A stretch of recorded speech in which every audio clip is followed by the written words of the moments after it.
Buenas tardes, amigos del comercio. Estamos aquí en la redacción del diario y donde vamos a analizar lo que acaba de suceder hace pocas horas en la Asamblea Nacional con la designación de la oficialista Elizabeth Cabezas como nueva presidenta del Legislativo.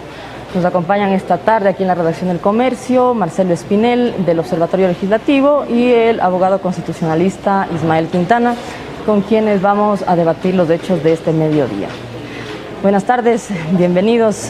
Queríamos empezar primero con su opinión. Es un hecho, Elizabeth Cabezas ha sido ya designada como presidenta de la Asamblea Nacional. No sé si desde el observatorio nos pueden ayudar un poco a analizar quién es esta persona. Bueno, muy buenas tardes Adriana, muy buenas tardes igual con Ismael y con todos los ciudadanos que nos están viendo a través de la cuenta del comercio y su perfil de Facebook Live.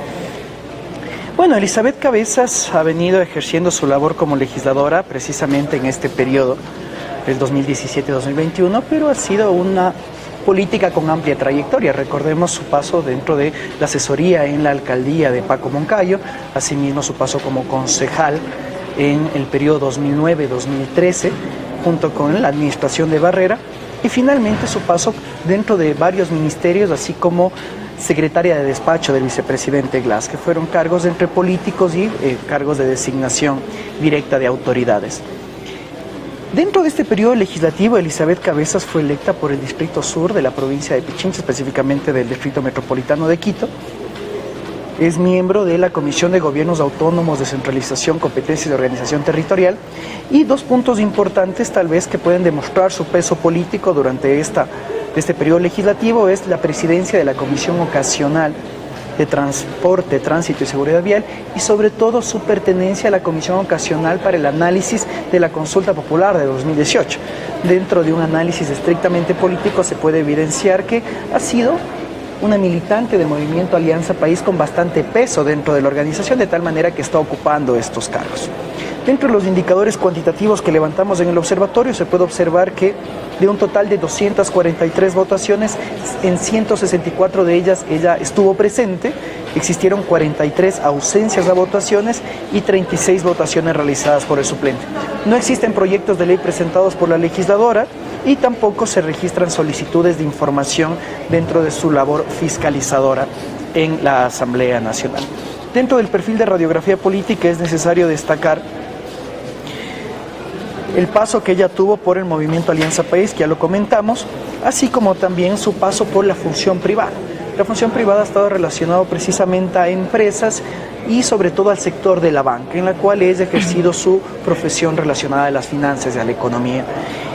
Bueno, al parecer existía un acuerdo previo de distintas bancadas políticas, no solo de la bancada de Alianza País que responde al morenismo, sino también ya fue anunciado por el Partido Social Cristiano, por la bancada de Integración Nacional, así como del Movimiento Suma, su anuencia con la candidatura o la postulación de Elizabeth Cabezas. Tanto así que obtuvo esta votación, registrándose solo 2 votos negativos, que fue el de María Mercedes Cuesta, al parecer, y el voto de Maya Montaño, que respondía precisamente a la postulación que realizó su compañero Esteban Bernal. Antes de continuar con el análisis de esta sesión que se dio hoy al mediodía, queremos invitar a todos nuestros amigos que nos están siguiendo en esta transmisión para que nos hagan llegar sus dudas y las puedan responder aquí nuestros invitados. Ismael, continuemos un poco. Hubo un poco de polémica alrededor de este proceso que se dio hoy en la Asamblea. ¿Era constitucional? ¿No era constitucional? La bancada de la Revolución Ciudadana abandonó la sesión diciendo que no era posible hacer lo que sucedió hoy. ¿Cómo lo ves? Buenas tardes, qué placer estar aquí con ustedes y un gusto venir al comercio. Hay que tomar las cuestiones como son. Hay un artículo 121 de la Constitución que sí nos deja algunas dudas sobre algunas cosas respecto del orden de sucesión en los casos de las dignidades de la Asamblea Nacional, pero para esto también hay que hacer un recuento de lo que ocurría hasta antes de la Constitución de 2008. Con la Constitución del 98 y la Ley Orgánica de la Función Legislativa del año 92 y reformada hasta el año 97, el sistema de designación era diferente al que tenemos ahora. ¿Cómo se designaba al presidente y a los 2 vicepresidentes del Congreso Nacional en ese entonces? La primera mayoría relativa del Congreso Nacional se llevaba la presidencia, la segunda mayoría, la primera vicepresidencia, y para las minorías quedaba la segunda vicepresidencia. Eso en los 2 primeros años del periodo parlamentario. En los otros 2 años se invertían las cuestiones con las 2 mayorías primeras. La segunda mayoría ocupaba la presidencia del Congreso, y la segunda mayoría pasaba a ocupar la primera vicepresidencia, y siempre las minorías iban a tener acceso a esta segunda vicepresidencia. El orden de subrogación era bastante similar al que tenemos y que ya vamos a comentar, y por lo tanto, cuando se producían estas vacancias o estas ausencias temporales o definitivas, tenía que subrogar la presidencia en el orden establecido en las vicepresidencias, pero eso obedecía a una lógica y era lo que conversábamos hace un rato. ¿Por qué teníamos ese sistema de designación? Pues para evitar que, como suele ocurrir y de hecho ha ocurrido en este último tiempo, los legisladores que llegaban a esos cargos y que se desafiliaban eventualmente de sus organizaciones políticas, pues no estén ostentando una representación de un partido político al que ya no pertenecían, porque la Constitución ordenaba que tenían que pertenecer o ser representantes de esas mayorías. Entonces, eso se manejaba en esa lógica. Llega la Constitución del 2008 y el sistema de designación de las primeras autoridades de la Asamblea Nacional se modifica, se elimina la regla de las mayorías. Entonces ahora cualquiera de los legisladores, en este caso de los 137 que conforman el Pleno de la Asamblea en este periodo, puede ser mocionado para ocupar el cargo de presidente, vicepresidente primero y vicepresidente segundo. Los periodos de gestión se mantienen 2 años y luego tiene que haber una nueva votación para el segundo periodo parlamentario de 2 años. Perfecto. Desaparece la lógica de estas mayorías, como digo. Pero lo que ocurre, y ahí es donde viene este tema que ha dado esta, yo le diría, importante discusión, pero que a la larga, a mi juicio, no tornaría al artículo 16, inciso segundo de la Ley Orgánica de la Función Legislativa en violatorio del 121 de la Constitución. Ya voy a explicar por qué. Bien, entonces en 2009, la Ley Orgánica de la Función Legislativa, además curiosamente aprobada por muchos de estos asambleístas que hoy pretenden pasarse por encima de esa ley, aparentando una supuesta inconstitucionalidad que yo digo, a mi juicio, no existe. Lo que ocurre con la ley del 2009 es que en el 16 mantiene este orden de subrogación muy parecido al esquema anterior, es decir, que ante ausencia temporal o definitiva del presidente del Parlamento, ocuparán en su orden las vicepresidencias, con el agregado de que en estos casos el Pleno de la Asamblea debe nombrar al reemplazo por el resto del periodo que concluye, y dejando de lado este tema de las mayorías, pero recoge esta lógica, ¿no? A pesar de que ellos siempre fueron mayoría a lo largo de los 10 años anteriores en el Parlamento, y ahora con algunas coaliciones, unas negociaciones interesantes, siguen teniendo, se ha visto, estas mayorías que se llaman móviles en la práctica. Lo que ocurre, o ahí hay el aparente problema, es que el artículo 121 de la Constitución indica que, ante ausencia definitiva o temporal del presidente de la Asamblea, le subrogan en su orden los vicepresidentes. Punto. El segundo inciso. Punto seguido. Y luego continúa la frase en la Constitución de el Pleno de la Asamblea, en esos casos, debe llenar las vacantes por el resto del periodo que falta. Entonces, ahí viene esa interpretación, a mi juicio, errónea que han hecho los sectores correístas que tienen todavía unas curules en la Asamblea Nacional, porque ellos han dicho, bueno, la vacante que se ha producido no es la de la presidencia de la Asamblea Nacional, sino precisamente la de la segunda vicepresidencia. ¿Por qué? Porque si se fue Serrano y quedó vacante esa presidencia en ese momento, por el orden de subrogación le correspondería a la legisladora Bonilla, y el señor Bergman, que es el segundo vicepresidente, tendría que ocupar la primera vicepresidencia. Por lo tanto, lo que debió haber designado el Pleno hoy es la segunda vicepresidencia. Esa es, a mi juicio, una interpretación asistemática y antojadiza del texto constitucional. Porque si nos vamos por esa interpretación, uno diría, ¿y cuál fue la causa por la cual cesó en la función de vicepresidente el señor Carlos Bergman? Que son solamente, según la ley, que yo no voy a discutir, la Ley Orgánica de la Función Legislativa es una porquería, hay que decirlo como es. La ley está muy mal hecha, tiene muchos defectos, pero en este caso no hay ningún inconveniente ni ninguna incompatibilidad con el texto constitucional. Las causas de cesación están establecidas primero en la Constitución y luego en la Ley Orgánica de la Función Legislativa, y además en el caso de la Constitución son prohibiciones para el ejercicio del cargo de legislador, no para las dignidades de presidente o de vicepresidentes. Entonces tomamos esa primera interpretación, habría este problema, es decir, cómo cesó esta persona en el cargo y por qué se produce la vacante. Si interpretamos, como a mi modo de ver, lo hizo el legislador en la ley, interpretó la Constitución y desarrolló la ley, la lógica es que en realidad, como ocurrió, lo que se produjo es la vacante de la presidencia.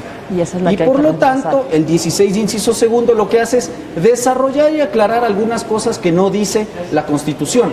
Como por ejemplo, hasta cuándo va la subrogación, que es lo que no nos indica la Constitución. La ley nos dice que va hasta que el Pleno, como ocurrió ahora, sesione y nomine al reemplazo para el resto del periodo, es decir, para el resto de los 2 años del primer periodo o subperiodo hasta mayo de parlamentario. 2019. Entonces, por ese lado, si interpretamos así la Constitución, la vacante es la presidencia, no la segunda vicepresidencia, es decir, el señor Berman y la señora Bonilla siguen ocupando esos cargos y lo que ha hecho el Pleno de la Asamblea es llenar la vacante que sí se ha producido, porque a quien se lo destituyó fue al señor José Serrano. Y ese es el puesto, esa es la dignidad parlamentaria que hoy se ha llenado y yo no le encuentro ningún problema entre el 16, inciso segundo y el 121 de la Constitución. Más bien, la ley desarrolla y aclara lo que la Constitución no dice. Otra cosa es que la ley pueda alterar la Constitución. Eso es lo que está prohibido. Pero en este caso, le insisto, no hay alteración del texto constitucional. Marcelo, cuéntanos, ¿qué te parece esta interpretación de lo que sucedió hoy en la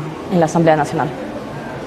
De manera seria y un tanto jocosa puedo decirte que siempre entre dos abogados no van a haber 2 criterios. Pueden existir 3, 4, 5 criterios. Eso siempre sucede.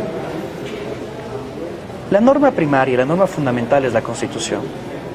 Dentro de la interpretación que hemos hecho institucionalmente, no había ningún hueco que aclarar, ningún hueco que llenar, ninguna duda que aclarar, perdón. Porque incluso la misma Constitución sí señala que el reemplazo que designe para llenar las vacantes en plural, que está en el inciso segundo de la Constitución, será electo para completar los periodos. Y eso está justo al final del segundo inciso del artículo 121. Lo que tenía que hacer hoy la Asamblea Nacional era permitir la subrogación del cargo por Carlos Berman debido a la licencia de maternidad solicitada por Bonilla y elegir un reemplazo de Berman. E incluso si es que existía esta duda, que no solo fue expuesta por la bancada legislativa que está más alineada a Correa, sino también por varios legisladores de Creo hasta el día domingo, una de ellas, la candidata a la presidencia de la Asamblea, Mae Montaño, que señalaba que es necesario que tal vez la Corte Constitucional intervenga en esto. Ahí tal vez entramos en otro campo de discusión de la legitimidad de nuestra Corte y la actuación de la Corte en los últimos años, si debería o no analizar este tipo de dudas, de este tipo de irregularidades que podrían presentarse. ¿Qué es lo que debería suceder en un Estado democrático con una clara independencia de funciones que lastimosamente en los últimos 10 años no la hemos vivido y en la cual los ecuatorianos y los mismos gobernantes creo que no confían en esta Corte Constitucional? Ahora bien, nosotros sí vemos con muchísima preocupación que al menos en la última semana, de manera sistemática, la Asamblea Nacional, a pretexto de garantizar la gobernabilidad, ha interpretado normas, ha llenado vacíos legales, de esa manera sí, a su antojo, de una manera antojadiza, poniendo en riesgo el Estado de Derecho. Es claro que, por ejemplo, cuando se planteó la destitución de Serrano, lo hizo en base al numeral 4 del artículo 18. Así es. Y en el numeral 4 del artículo 18 dice que serán cesados en funciones las dignidades por destitución conforme al trámite previsto en esta ley. Pero el trámite de destitución establecido en la Ley Orgánica de la Función Legislativa es para la calidad de asambleístas, no para la calidad de presidente legislativo. Y el trámite contemplado para la destitución de la calidad de asambleísta es un trámite largo, que requiere una declaración, una denuncia juramentada por parte de un grupo de legisladores para que de tal manera se pueda garantizar el debido proceso de acuerdo al 163. Ojo, para la destitución de la calidad de asambleísta. Porque la destitución de la calidad de presidente de la Asamblea Nacional no existe. Y de acuerdo al artículo 8 de la misma Ley Orgánica de la Función Legislativa, que coincido contigo, es bastante desastrosa, establece que la Asamblea Nacional puede tomar sus decisiones en base a sus resoluciones, pero que sus facultades y atribuciones establecidas en la Constitución y la ley tendrán que hacerlo de acuerdo a lo establecido en la Constitución y en la ley. Estamos frente a un vacío legal. Y que yo creo que la Asamblea Nacional no podía llenarlo con una votación, en este caso gracias a la mayoría absoluta de los miembros. Uno también ahí se pregunta, tal vez en un plano más político, ¿por qué coincidió esto con la renuncia de Livia Rivas, secretaria de la Asamblea Nacional, y del prosecretario de la Asamblea Nacional? Ellos manifestaron, al parecer claramente, que esto podría traer consecuencias para el Estado ecuatoriano y también el ejercicio de un derecho de repetición en contra de los asambleístas, y ellos no querían ser parte de esto. Llama incluso mucho la atención que después de la designación como secretario temporal de John de Mora, han pasado 5 días de la destitución de Serrano y la resolución por escrito hasta el momento no aparece. Algo que tenía que ya haber aparecido por escrito y que debería ser accesible tanto para periodistas, políticos, ciudadanos en general. Lo mismo sucedió con la censura y posterior destitución de Ochoa. Nosotros desde el ámbito de la sociedad civil hemos venido exigiendo que se hagan públicos estos documentos para ver precisamente cuál es la argumentación o el sustento legal para decidir esta destitución de José Serrano. Ahora bien, habrá que estar pendientes de qué es lo que sucede en los próximos días, horas. Es totalmente claro que esto ya es un hecho consumado. Elizabeth Cabezas ya fue posesionada como presidenta de la Asamblea Nacional y en este caso de sentirse afectado tal vez del presidente Serrano, como conversamos hace un momento, de sentirse afectados un grupo de ciudadanos o los legisladores de la bancada de la Revolución Ciudadana, pueden presentar las acciones judiciales que precisamente la Ley de Garantías Jurisdiccionales y nuestra misma Constitución les facultan hacerlo, para que un juez en estricto derecho pues pueda tomar una resolución al respecto. Dudo que se lo haga, pero es lo que el derecho lo permite. Habrá que esperar qué es lo que sucede también, porque el mensaje de la bancada de la Revolución Ciudadana es claro. Los asambleístas, de considerarse que el proceso de designación fue alejado de la ley, serán responsables a través de un derecho de repetición de futuras indemnizaciones que se pueden dar por demandas en contra del Estado ecuatoriano. Pero entonces, según tu punto de vista, esto se ha venido haciendo mal desde la cesación en funciones de Serrano en la presidencia. Exactamente. Precisamente nosotros el día de ayer emitimos un boletín institucional desde el Observatorio Legislativo pidiendo a los legisladores que las decisiones se tomen en estricto apego a la norma. Creemos nosotros institucionalmente que el razonamiento planteado por el asambleísta Henry Cucalón de que si las autoridades fueron electos con un número determinado de votos a través precisamente de este proceso, sea el mismo proceso para el que lo deshaga, para deshacerlo.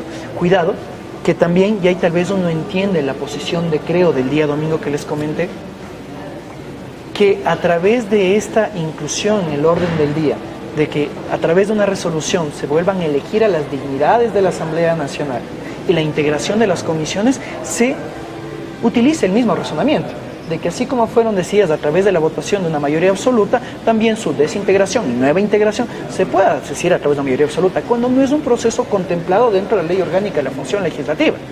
Tal vez ahí uno entiende que Creo, en su momento dijo, no tenemos que cesar a todo el CAL, en relación al artículo 121 y que al encontrar esta inclusión en el orden del día dicen, ok, vamos a abstenernos por el voto a favor de Elizabeth Cabezas porque encontramos una oportunidad.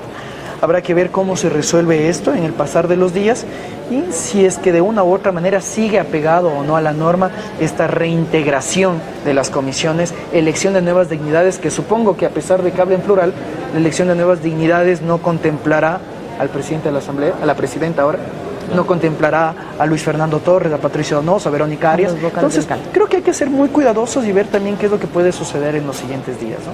Ismael, coméntanos un poco, ¿estás de acuerdo con esta interpretación de que pues la cesación de Serrano en la presidencia no fue bien hecha?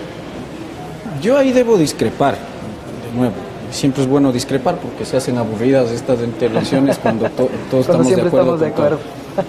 A ver, cierto es que hay un artículo 18, número 4, que establece que se puede destituir, en este caso de la dignidad de presidente de la Asamblea Nacional, conforme indica la ley, al trámite establecido en la ley.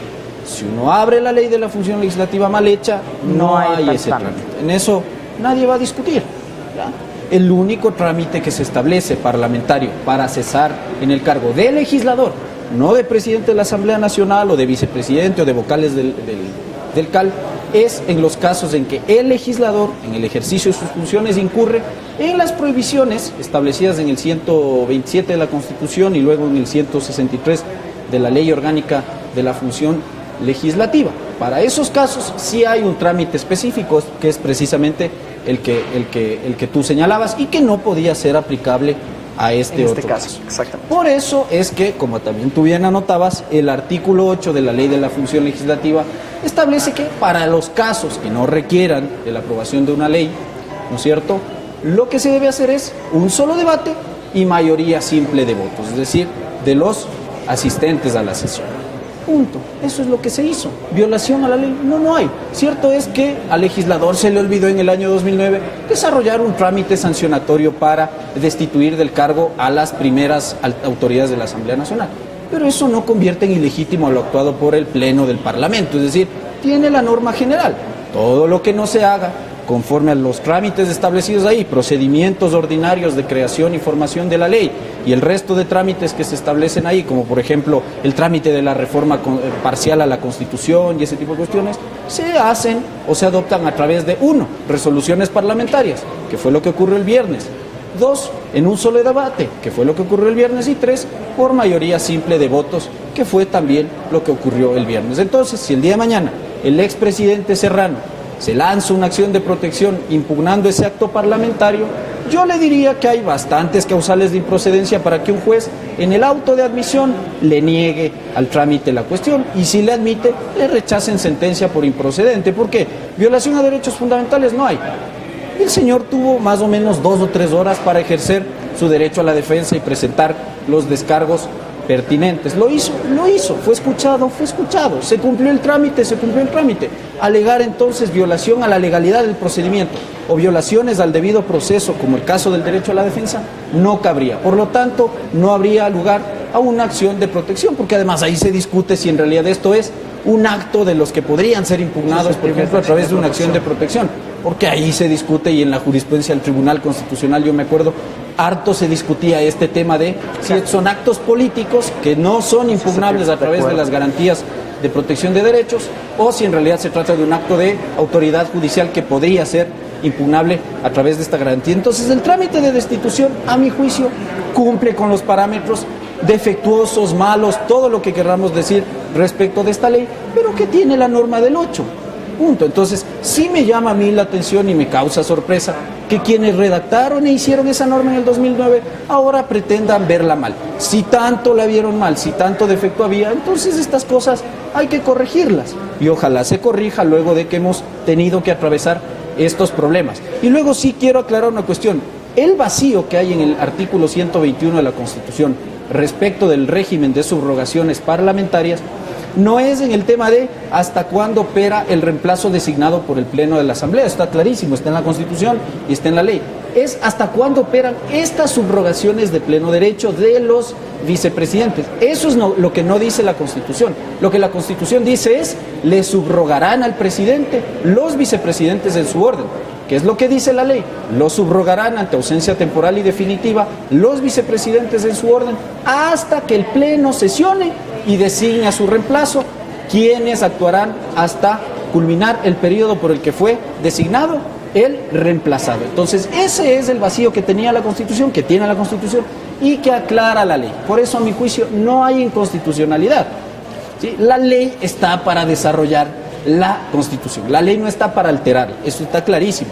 Pero si vamos a decir que la ley desarrolla la Constitución y que por eso viola la Constitución, entonces estamos desconociendo el régimen, por ejemplo, de establecimiento de leyes orgánicas, que son leyes de desarrollo constitucional. Y la Ley Orgánica de la Función Legislativa, conforme al artículo 133, es una ley orgánica. ¿Por qué? Porque desarrolla las cuestiones atinentes a uno de los poderes del Estado.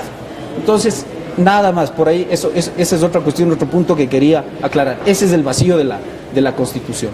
Perfecto. Antes de continuar con este análisis, queremos invitar nuevamente a nuestros amigos que están siguiendo este debate a que nos dejen sus dudas para ver si es que las podemos despejar aquí en la redacción. Avancemos un poco ya.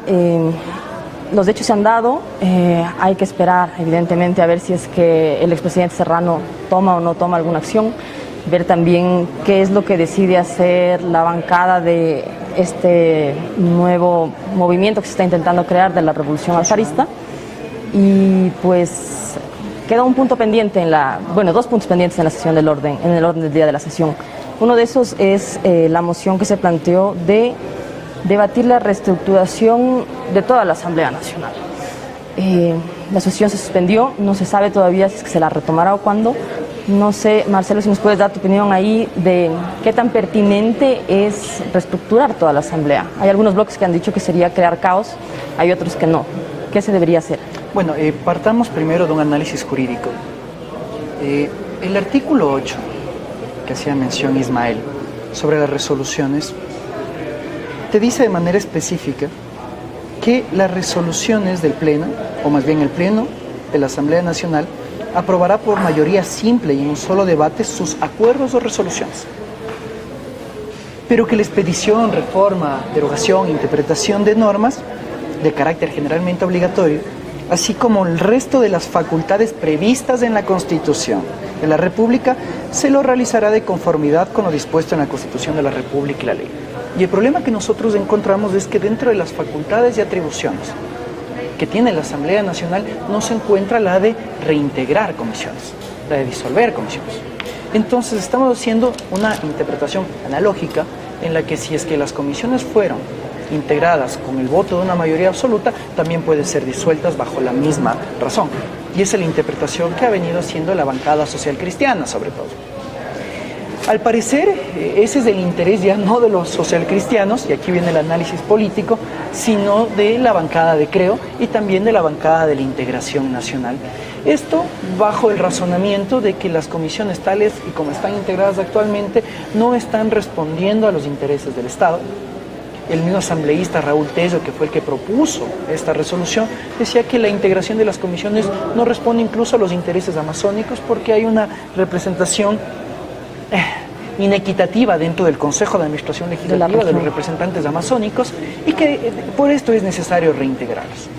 Ahora bien, el asambleísta César Ron el día domingo mencionaba de que no estaba bien que se reintegren las comisiones porque de esa manera se va a pasar al reparto, que se va a pasar a la troncha, y que es lo que no tiene que buscarse en la Asamblea Nacional, porque el único interés era destituir al presidente para que la nueva presidenta o nuevo presidente dé paso a un mayor diálogo y al debate y reforma de leyes, de creación y reforma de leyes. Y mencionaba algo que es interesante, que dentro de los reglamentos de la función legislativa sí se establece la posibilidad de revocar la presidencia por decisión de los miembros de la comisión. Entonces los miembros de la comisión podrían decir que el asambleísta X ya no presida la comisión, que el vicepresidente suma o que en este caso se elija un nuevo presidente de cada una de las comisiones, pero que su integración no sería factible considerando que no es un trámite previsto en la ley. Y ahí uno encuentra un doble discurso, porque hablábamos de que no es un trámite previsto en la ley la destitución de Serrano como presidente y que encontraron la manera de llenarlo, pero que al respecto y de la misma bancada política no existe un trámite para integración de comisiones y que no lo podemos llenar. Entonces creo que se va a volver bastante interesante el debate, interesante para los que nos gusta seguir la lógica legislativa que a veces para muchos puede ser muy enredada, ver qué es lo que sucede, porque nuevamente, como te comentaba Adriana, si es que la resolución es pactada entre distintos movimientos políticos y cuenta con el apoyo, ahora sí con una mayoría simple, porque es una simple resolución, y al momento de ejecutarla existen los debidos acuerdos, vamos a tener no solo integración a nuevas comisiones, sino elección de nuevas dignidades del Consejo de Administración Legislativa. Y ahí es cuando yo, dentro de un razonamiento político, entiendo que dignidades son todos los miembros del CAL, incluyendo el presidente o presidenta de la Asamblea Nacional. Entonces, en una interpretación literal de esta moción de resolución, vamos a elegir nuevamente a presidente. Entonces habrá que ver qué es lo que pasa en la siguiente sesión y también cuando lo haga. Como te comenté, ya anunciaron que la vacancia legislativa inicia el próximo 19 de marzo hasta el 2 de abril. Habrá que ver si existe un acuerdo hasta esa fecha y si no, el 2 de abril tal vez se retome ese punto del orden del día. Ismael, ¿se podría o no se podría hacer esta reestructuración? Bueno, lo primero que hay que considerar es que hay una norma en la Ley Orgánica de la Función Legislativa que indica que el Pleno es el órgano máximo de esa función del poder, es la Asamblea Nacional. Por lo tanto, ese Pleno, ejerciendo o aplicando el artículo 8, a través de una resolución parlamentaria con simple mayoría, en un solo debate, como ha ocurrido, podría aprobar este tema de reestructurar orgánicamente toda la Asamblea Nacional. Yo no le encuentro ningún problema, además si estamos en esa intención esto ya es un tema más político. Es intención de reestructurar el tema, de limpiar del correísmo este nefasto y toda la cuestión al órgano legislativo. Lo importante sería entonces que en realidad también empecemos por las comisiones especializadas permanentes, porque si uno revisa las 12, 13 comisiones que existen, la gran mayoría, por no decir todas, están presididas por los legisladores de la llamada bancada de la revolución, que bancada no es, ¿no? Para empezar, yo no sé de dónde sacaron ellos que son bancada, parece que no han abierto la Constitución ni la ley, pero bueno, porque además hay prohibición de que se llamen bancada por haberse, prohibición legal expresa, por haberse separado del partido político por el que llegaron, pero bueno, acá parece que a los propios legisladores no les gusta revisar la ley que les rige, eso ya es penoso, pero no es novedad en Ecuador. El asunto es que entonces debería, no solo que podría, sino que debería reestructurarse el tema de comisiones especializadas. O sea, no podría, si es que el discurso de un lado del Ejecutivo, y que además tendría bastante sintonía con lo que se está haciendo en la Asamblea Nacional, es este tema de limpiar o de hacerse el desmarque del correísmo, pues bueno, también tendría que modificarse esta cuestión. Ahora ahí entramos en la lógica de la negociación, porque el tema de la señora Cabezas de Hora gratis no va a ser. Entonces estas mayorías móviles que se han formado, la bancada del BIN, los socialcristianos, los señores de Suma, tendrán también, o querrán o aspirarán a recibir alguna que otra comisión. Ahí hay comisiones importantes, la de régimen y desarrollo económico, el tema de justicia y estructura del Estado, son comisiones importantes. ¿Por quiénes están presididas? La una por la señora Guiñaga, y la de desarrollo económico creo que es el señor Pavel Muñoz, que además aspiraba también en algún momento a presidir el Parlamento. Entonces, yo creo que habrán partidos políticos que también querrán tomar el control de esa cuestión. Habrá también la aspiración de tomar control de las vocalías, de las 4 vocalías del CAL, que también bien se podría reformar, y habría que ver si está dentro de esos planes el tema de las vicepresidencias.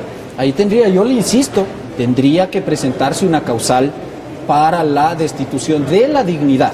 Entonces, no podemos nomás llegar y decir, se va el CAL, se va el señor Berman, se va la señora Bonilla. No.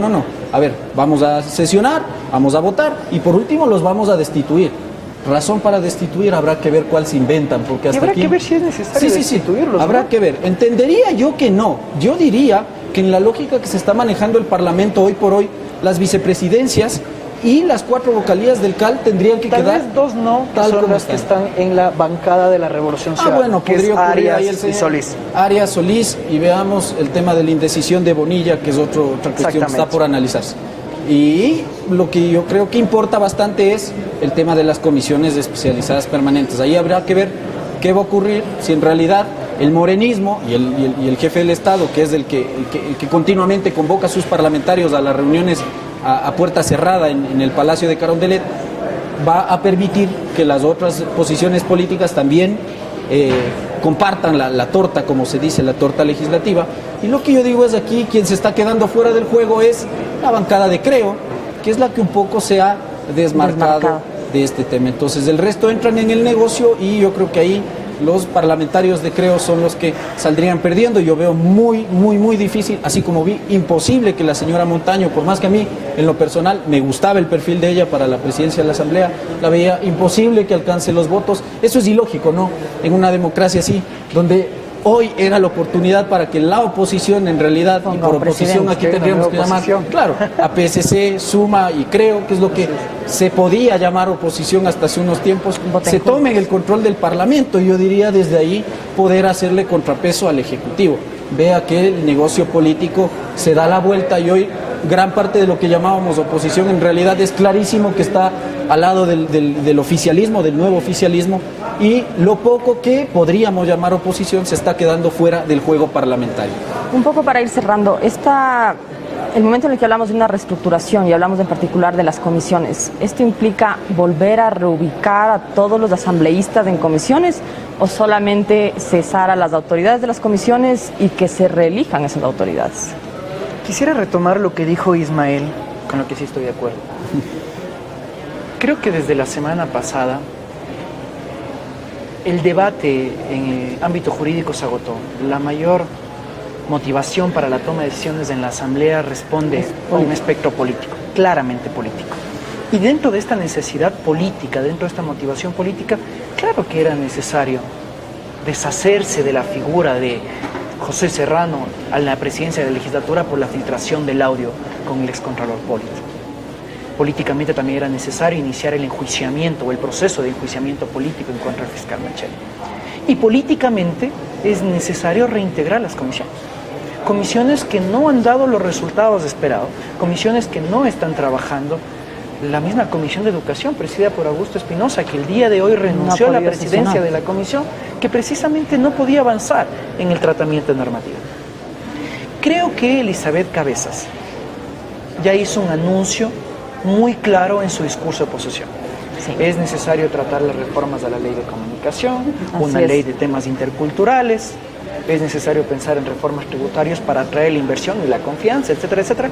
Y eso requiere la integración de nuevas comisiones. Pero la integración de nuevas comisiones se refiere a que nuevos personajes integran las comisiones. Y esto dentro de la práctica parlamentaria, dentro de los 137 que ya existen. Sí, por supuesto que sí, nuevos personajes dentro de los 137. Me refiero que aquel asambleísta que está en la Comisión de Participación Ciudadana, el día de mañana lo veremos en la Comisión de Régimen Económico. Porque hay que comprender que de acuerdo a la práctica parlamentaria, lo que se hace dentro de las primeras sesiones del Parlamento es proponer cómo deberían integrarse las comisiones, encontrar un acuerdo y someterlas a votación.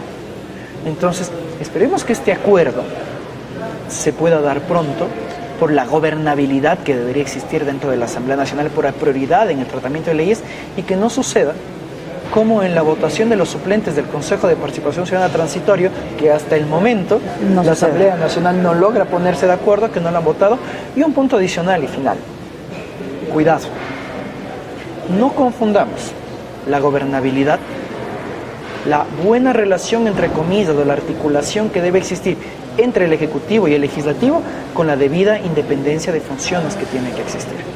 Es claro que se ha creado una nueva mayoría móvil en la cual están actores de supuesta oposición de la mano de actores políticos cercanos al morenismo, que pueden dar lugar a que la Asamblea Nacional, sin la debida negociación dentro de los temática de negociación parlamentaria, de cesión de espacios de poder en el estricto sentido, tiene que darse dentro del Parlamento. Y en eso sí tenemos que estar muy atentos para que no se vuelvan o que no se produzca en el futuro, para que no te enojes, vulneraciones a nuestra Constitución, a nuestra ley, y que precisamente comencemos a tratar temas prioritarios. Reformas económicas, la reforma a la Ley Orgánica de Comunicación, respondiendo a estándares internacionales. ¿Qué opinas sobre esto, Ismael? Bueno, habrá que ver ahí cuál va a ser la intención del Pleno de la Asamblea, porque podría ocurrir que las comisiones siguen integradas por los mismos legisladores y lo que hacemos es cambiar al presidente y al vicepresidente de cada comisión, que podría ser una opción, diría como que la más rápida. Lo otro es entrar en un negocio legislativo de ver a ver dónde tú quieres, qué comisión te resulta más cómoda, dónde podrías tú aportar más, que debería ser la lógica, ¿no? Lo otro es ver si en realidad se va a modificar la integración, la composición del total de las comisiones, lo que sería ahí sí ya un poco más complicado y a mi juicio pararía bastante la tarea del trabajo legislativo, que está muy pendiente. Hay leyes que deben salir, leyes que se deben reformar. Entonces yo no consideraría más que improcedente, más prudente el tema de reestructurar solo las autoridades. De todas maneras, el tiempo pasa rápido. 2019 iniciaría el segundo periodo legislativo. Ahí se pueden reestructurar las comisiones especializadas permanentes y darle a la ciudadanía un trabajo legislativo un poco más pulcro. Creo yo que hoy el enfoque de la Asamblea Nacional está más ligado, más que a la legislación, que no debería ocurrir, pero me da esa sensación, está más ligado a recuperar el trabajo de fiscalización que durante 10 años no tuvimos. Entonces ahora vemos juicios políticos a millar y surgir, intenciones de procedimientos documentales que también se quieren dar. Entonces creo que la lógica de la Asamblea va por allá, y creo que con este Consejo de Participación Transitorio y todo el trabajo que va a desarrollar, la Asamblea a la par va a tener importantes tareas que desarrollar. De hecho, ya mismo debe venirse el enjuiciamiento político al fiscal Vaca Mancheno. Eso requiere de que exista la Comisión de Fiscalización y Control Político. Claro. Entonces, en estos momentos políticos en los que estamos viviendo, en los que los escándalos son prácticamente semanales, yo no consideraría prudente este tema ahí sí yo tomaría las palabras del asambleísta Ron, de caotizar este tema del trabajo legislativo. Más sencillo es reunirse en el Pleno y designar nuevas primeras dignidades de las comisiones especializadas, y con eso yo creo que la cuestión podría caminar mucho mejor al interno de cada comisión.